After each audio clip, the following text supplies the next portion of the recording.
Karena ini masih hari yang kedua dalam tahun ini, artinya masih belum terlambat. Izinkan saya boleh kembali menyampaikan selamat tahun baru 2022. Kiranya tahun ini menjadi tahun percepatan, tahun kelimpahan, dan tahun berkat yang sempurna atas setiap kita. Ibu Bapak diberkati dan dikasihi Tuhan. 2 hari yang lalu kita beribadah, bersyukur kebaikan Tuhan. Kita boleh belajar kebenaran firman Tuhan. Kita mengakui bahwa oleh karena penyertaan Tuhan, kita boleh sampai di akhir tahun kemarin. Nah, tahun ini mungkin kita sedang galau. Mungkin di antara kita ada sedang takut. Kenapa? Tahun ini baru 2 hari ini. Artinya masih 363 hari lagi yang harus kita akan lewati. Tentu itu tidak mudah. Orang tua berpikir bagaimana menghidupkan anak-anaknya. Yang kita sedang bekerja, sedang berpikir bagaimana pekerjaan kita. 2 tahun terakhir pekerjaan kita hanya bertahan saja, tidak ada peningkatan, tidak ada perkembangan.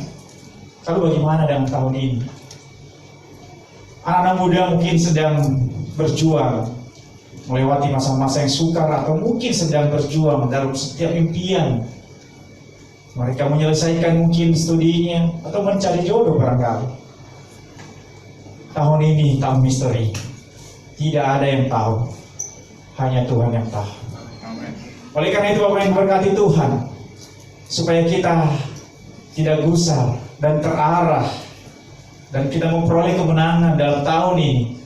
Mari kita akan buka lembaran di tahun ini, di hari yang kedua ini, untuk boleh melihat dari perspektif yang lain. Apa yang terjadi dalam kehidupan ini, tahun ini, Tuhan pasti punya rencana yang sempurna bagimu dan bagi saya. Amin. Hari ini saya sampaikan tema melihat dengan cara iman. Melihat dengan cara iman. Nah, izinkan kita boleh belajar 1-2 ayat firman Tuhan yang kita ambil dari Bilangan pasal 14 ayat 7 sampai 8. Jika ada yang sedang atau yang bawa Alkitab, boleh buka Alkitabnya, atau mungkin perlu pulpen untuk coret-coret, barangkali ada yang perlu nanti ditulis. Firman Tuhan dalam Bilangan 14 ayat 7 sampai 8. Demikian firman Tuhan. Dan berkata kepada segenap umat Israel, negeri yang kami lalui untuk diintai itu adalah luar biasa baiknya. Jika Tuhan berkenan kepada kita, maka Ia akan membawa kita masuk ke negeri itu dan akan memberikannya kepada kita, suatu negeri yang berlimpah-limpah susu dan madunya. Haleluya. Tema kita hari ini, bagaimana kita bisa melihat dengan cara iman. Kalau kita lihat, belajar kisah-kisah Alkitab yang ditulis dalam Bilangan pasal 13 dan 14 ini, kita melihat di sana ada sedang terjadi pemberontakan oleh bangsa Israel. Dikisahkan di Alkitab di ayat di pasal ini, bangsa Israel sedang mengeluh, sedang bersungut-sungut. Mereka menyalahkan satu dan yang lain. Mereka menyalahkan orang lain. Mereka menyalahkan Musa. Mereka menyalahkan Harun yang telah mengeluarkan mereka dan memimpin mereka dari tanah Mesir. Bahkan mereka menyalahkan Tuhan. Mereka berkata, Tuhan, mana kuasa Tuhan yang dulu nenek moyang kita ceritakan bahwa Tuhan itu luar biasa, Tuhan penuh mujizat. Tapi sekarang tidak kita dapatkan. Mereka sedang dalam masalah yang begitu sulit. Mereka sedang marah. Kenapa marah? Karena mereka sudah melewati keluar dari Mesir. Mereka ingin nyaman di sana. Mereka hanya, walaupun mereka dalam perbudakan, tetapi mereka boleh menikmati di sana, bisa makan dengan tenang, bisa mendapatkan hal-hal yang baik menurut perspektif mereka. Namun sesungguhnya Tuhan memiliki rencana bagi mereka, bagaimana bangsa Israel dibawa ke tanah Kanaan, supaya mereka boleh menikmati berkat-berkat Allah, berkat Tuhan yang berlimpah-limpah susu dan madunya. Ibu berkati dikasihi Tuhan. Demikian pun kita barangkali dalam kondisi-kondisi yang menekan kita, dalam kondisi-kondisi yang mungkin saat ini, tahun ini sedang tidak ada kepastian, sehingga kita pun ingin Tuhan kalau boleh kembalikan kami di tahun yang sebelumnya. Nah, hari ini kita boleh belajar dari seorang hamba Tuhan yang luar biasa. Dia melihat dengan iman. Nah, kalau kita baca di pasal 13, di Bilangan pasal 13, setelah mereka melewati peperangan-peperangan, berbagai masalah-masalah, mereka sebenarnya bangsa Israel sudah menikmati berkat Tuhan. Mereka orang-orang yang tidak mau bersyukur. Kalau mereka lapar, Tuhan memberikan mereka KFC. KFC waktu itu nggak ada KFC, tapi mereka dikirim malah buru darah. Itu kalau jadi KFC. Kalau mereka lapar, dikirim Dunkin Donat ke mereka. Dikirim mereka mana. Nah, kalau mereka berjalan di tengah malam, mereka diiringi oleh tiang api. Kalau siang mereka tidak panas, mereka diiringi oleh tiang awan. Sebenarnya mereka sudah menikmati berkat Tuhan, tapi mereka tidak bersyukur. Mereka mengeluh, bersungut-sungut, menyalahkan Musa, menyalahkan Harun, menyalahkan orang-orang lain. Bahkan saling gontok-gontokan dalam kaum itu. Bahkan yang lebih parah, mereka menyalahkan Tuhan. Bagaimana dengan kita?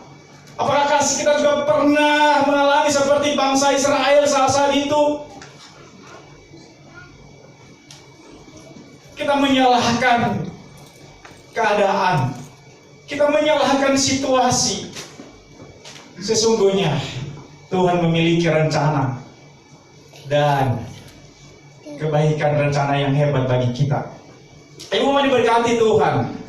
Dalam pasal 13 itu dikisahkan bagaimana karena mereka tadi saling tidak percaya, saling artinya mereka memilih, mereka mencoba melakukan pemberontakan dan memilih pemimpin di antara mereka supaya mereka bisa ditarik kembali dalam di Mesir. Nah, oleh karena itu akhirnya Musa mengirimkan 12 pengintai dan 10 selama 40 hari mereka mengintai kota-kota yang dekat, negara-negara yang atau bangsa-bangsa yang dekat dengan Kanaan. 10 orang pengintai menyampaikan, membawa kabar buruk. Ya, mereka menyampaikan kabar hoax. Mereka tambahkan kabarnya. Mereka bilang bahwa di sana itu orang banyak raksasa. Di sana itu mereka bisa makan manusia. Di sana itu, wow. Mereka tambahkan, menakut-nakutkan. Mungkin juga kita pernah mengalami itu. Dalam kegalauan seorang dengan orang, kita malah takut-takutkan, sampaikan informasi yang melemahkan. Namun kita bersyukur ada 2 orang yang hamba Tuhan yang luar biasa, Yosua, ya, dan Kaleb. Mereka rapi sekali dulu. Mereka melihat seperti yang berbeda perspektifnya. Mereka melihat dengan cara iman.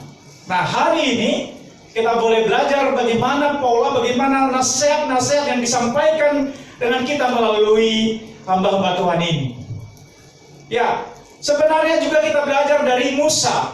Musa ini orang hamba Tuhan yang luar biasa yang dipakai Tuhan.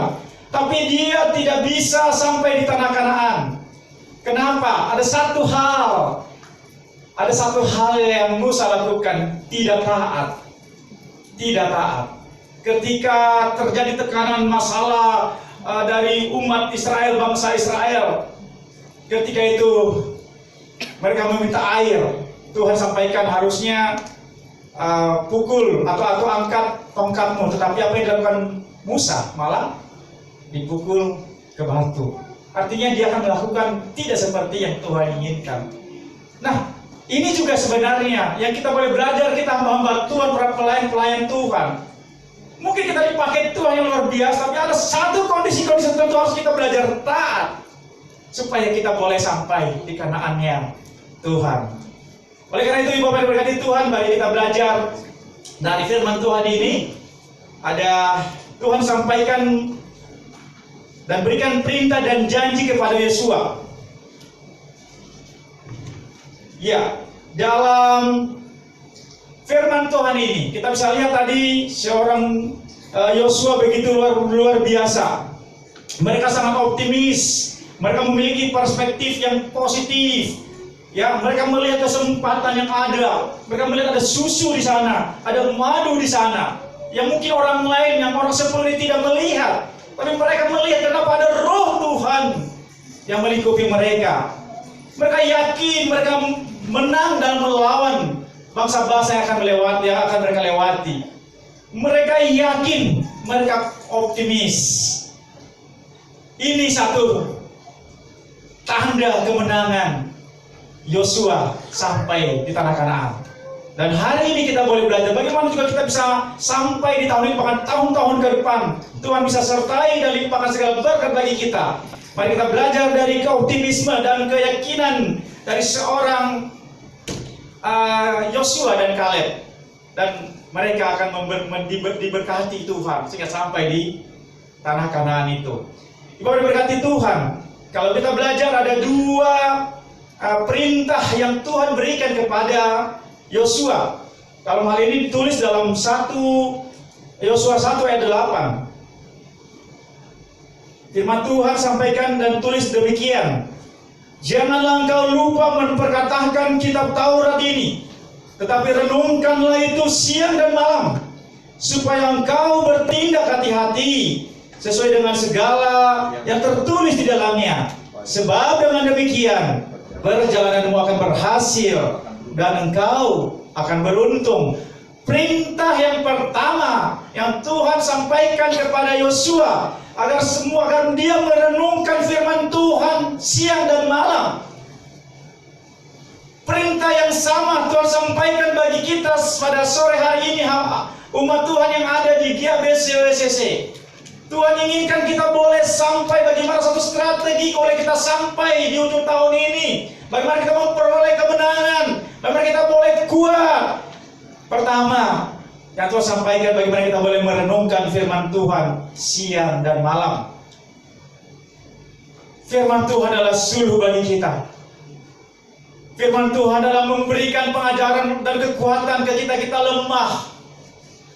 Firman Tuhan adalah satu kompas mercusuar bagi kita. Oleh karena itu jangan remehkan firman Tuhan. Mulai mumpung lagi awal tahun, saya secara pribadi sudah mulai. Saya bercerita dengan Pastor Daniel, saya mau coba baca beberapa pasal setiap hari. Dan puji Tuhan itu komitmen saya. Dan setelah itu saya juga mau komitmen saya harus selesaikan 2 buku setiap bulan. Amen. Untuk banyak belajar. Ya, itu komitmen saya. Tapi bagaimana dengan ibu bapak? Yang paling tidak adalah bagaimana Alkitab yang ada di tanganmu. Ya, karena firman Tuhan yang ada yang kau dengar boleh direnungkan itu siang dan malam. Direnungkan bukan hanya 2, tapi harus dilakukan. Kenapa? Ketika direnungkan berulang-ulang, maka menjadi satu gaya hidup dan kita akan melangkah sesuai dengan yang kita dengar. Karena iman ada karena pendengaran, ke firman Tuhan. Amen. Itu perintah yang pertama Tuhan sampaikan kepada Yosua dan kepada kita pada sore hari ini. Perintah itu adalah satu hal yang harus kita lakukan. Perintah itu bukan satu himbauan. Kalau perintah ya harus dilakukan. Karena kalau tidak dilakukan maka ada sanksi. Sanksinya adalah kita tidak dapatkan berkat. Perintah itu adalah satu hal yang wajib kita lakukan. Perintah yang wajib, yang tidak boleh ditawar. Kalau undangan boleh kita mau, boleh tidak. Kalau hari ini mungkin ada undangan di tempat lain, ya boleh kita hadir, boleh tidak. Tapi kalau perintah, itu hal yang harus kita lakukan. Tuhan memberikan perintah agar kita lakukan, supaya kita boleh merenungkan firman Tuhan siang dan malam. Ini Bapak diberkati Tuhan. Banyak cara untuk merenungkan firman Tuhan. Tuhan berikan kita hikmat, boleh ada komsel, boleh ada kelompok-kelompok kecil. Ya, kalau di istilah kami ada mahafruta, ya ada bikin 2-3 orang berkumpul bisa berdiskusi. Ya, itu supaya kita banyak pengertian dan pemahaman, dan itu menjadi menguatkan kita. Hari ini jangan lepaskan dirimu dari kebenaran firman Tuhan. Dengarkan firman Tuhan, baca firman Tuhan, lakukan firman Tuhan siang dan malam. Itu syarat engkau bisa menang sampai di akhir tahun ini. Yang kedua, ada perintah yang kedua yang Tuhan berikan kepada Musa di Yosua pasal 1 ayat 9. Kalau kita menulis, bukankah telah kuperintahkan kepadamu, kuatkan dan teguhkanlah hatimu, janganlah kecuh dan tawar hati, sebab Tuhan Allahmu menyertai engkau kemanapun engkau pergi. Perintah yang kedua, yang pertama tadi bagaimana kita boleh merenungkan firman Tuhan dan melakukan firman Tuhan siang dan malam. Dan yang kedua, perintah yang kedua yang Tuhan sampaikan kepada Yosua dan kepada kita juga pada sore hari ini adalah supaya kita jangan tawar hati. Sekali lagi, jangan tawar hati. Tawar hati, ada pesimisme yang begitu menakutkan. Belum terjadi, kita sudah ketakutan duluan. Tahun ini, waduh apa yang terjadi ya, besok ada makanan di rumah enggak ya? Bagaimana saya sampaikan di awal tadi, bagaimana pekerjaan saya, bagaimana keluarga saya, bagaimana anak-anak saya, bagaimana sekolah anak saya, dan bagaimana. Terlalu banyak kita berpikir, sehingga kita itu membuat kita pesimis, jadi takut, jadi tawar hati. Ya, takut masih ada satu semangat yang bisa mengobarkan itu. Tapi kalau tawar hati adalah totalitas menyerah. Seolah-olah udahlah, betapa hidup ini juga begini, jalanin aja apa adanya, toh juga nanti kan ya seperti ini. Pesimis. Tapi yang Tuhan sampaikan ke Musa, kepada Yosua, ya, dan kepada kita sore hari ini, ya perintah yang kedua, gimana kita jangan tawar hati. Karena ketika itu ada dengan kita, tawar hati itu melekat dengan kita, maka semua menjadi buyar, kesempatan kita anggap menjadi bencana. Kita seolah-olah ada sesuatu raksasa-raksasa besar di depan kita. Ada masalah-masalah besar yang sudah menunggu kita. Ada jurang besar di depan kita. Namun kita percaya dengan firman Tuhan dan merenungkan firman Tuhan tadi, ada kekuatan baru, ada semangat yang menggelora di hati kita. Itu perintah bagi Yosua saat itu, bagaimana dia boleh kuat. Karena di hari awal dia takut, dia tidak akan yakin. Karena seorang Musa aja yang hamba, dia kan seorang abdi dari Musa. Bosnya aja, Musa aja tidak akan sampai. Padahal kalau dia boleh kita belajar, Musa adalah seorang hamba Tuhan yang luar biasa. Ya, sampai-sampai Tuhan bernegosiasi dengan Tuhan. Ketika Tuhan ingin memukul dengan penyakit sampar itu umat Israel, Musa bernegosiasi dengan Tuhan. Tuhan, berkemurahan hatilah. Tuhan, berkemurahan hatilah supaya umat Israel tidak bercerita kepada generasi keturunan mereka bahwa Tuhan sungguh luar biasa, Tuhan tidak menyertai mereka, dan supaya tidak juga terlihat orang-orang di sekitar ini, ya, dan meremehkan bahkan tidak memuliakan Tuhan. Dia bernegosiasi, dia seorang hamba Tuhan luar biasa, dia seorang yang hebat, yang Tuhan begitu luar biasa. Yang membuat pesimisme dari seorang Yosua, kalau Musa aja tidak bisa sampai, bagaimana mungkin saya? Mungkin kita juga berpikir seperti Yosua kala itu. Mana mungkin saya bisa tahun ini? Kalau dihitung jahitan saya nggak mungkin bisa menjadi manajer, nggak mungkin bisa menjadi sebuah pengusaha-pengusaha yang Tuhan berkati. Bagaimana mungkin saya menjadi pelayan Tuhan yang diurapi?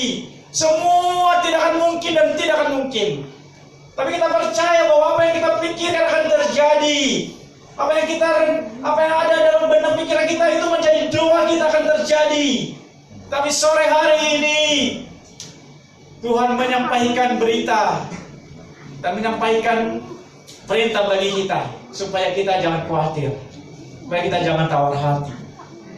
Ibu diberkati Tuhan. Kita bersyukur hari kedua kita boleh mendedikasikan waktu terbaik kita tahun ini. Mungkin kita punya waktu untuk bisa berjalan-jalan, mungkin kita punya waktu untuk bisa mencari tempat-tempat yang nyaman, karena saat ini udah 2 tahun tidak pernah berjalan-jalan.